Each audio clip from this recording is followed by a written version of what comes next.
Hello everyone. Tingnan nyo, nandito ako sa garden ngayon. Mainit pa rin. Mag-almost 6 p.m. na, pero napakainit pa rin, guys. So, natin yung mga gulay. Yan, ito yung patola. So, may ampalaya dito. Iba pa yung ampalaya doon sa malapit sa bahay. May bunga sa tuktok. Ayun siya. Kita nyo doon. Oh, diba?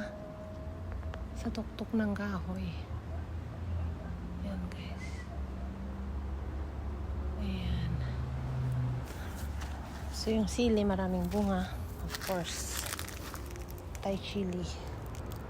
Hitik na hitik sa bunga yung kamatis.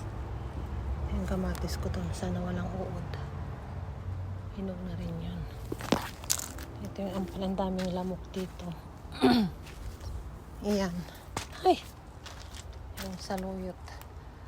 Painit na ng painit. Kaya super na yung mga halaman. Ay mga gulay. So, ito. Ayan. Ito yung ginawa ko.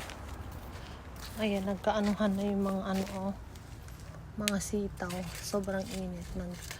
Nahinog na yung mga bunga. Ay mga alokbate.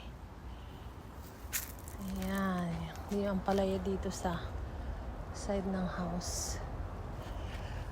Ayan, sa sobrang init talaga yung pati yung mga doon, eggplant, lantang-lantana, ang kalamansi. Ito yung ginawan ko ng ayan, ayan, yung pakwan. Ayan, nalalanta na. Sa sobrang init. Malaki na yung kawayan. Di ba may kawayan kami? Wala nang mga bulaklak. Tingnan yung saluyot talagang as in. Namatay na sa sobrang init. Yung mga kamote. Ganda ng alokbati. Nagsimatayan na.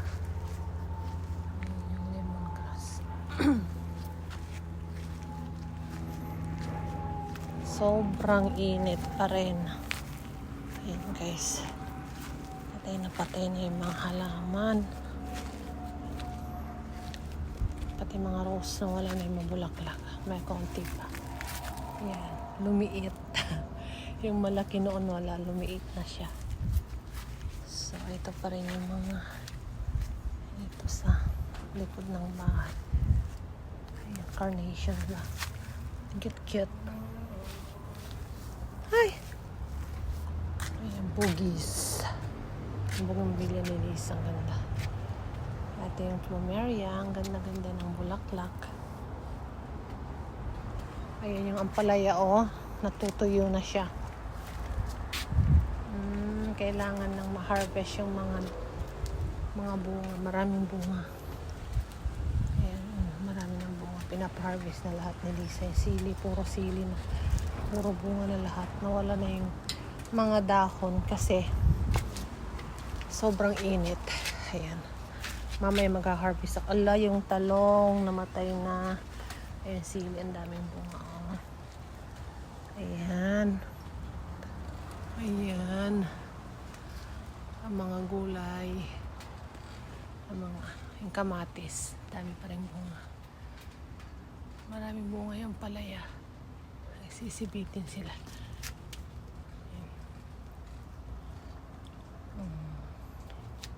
Kailangan madiligan ang mga yan kasi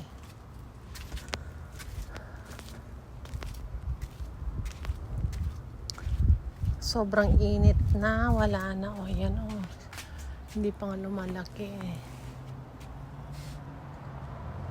Naabutan na talagang summer na. Imagine kung maabot na ng almost 100. Ayan, sili, naging hinog na. Ayan, nandun na. Mamaya anihin ko lahat ng mga yan. Tingnan natin yung persimmon na sobra ng ibon. Ay, maliliit pa sila. Ayan.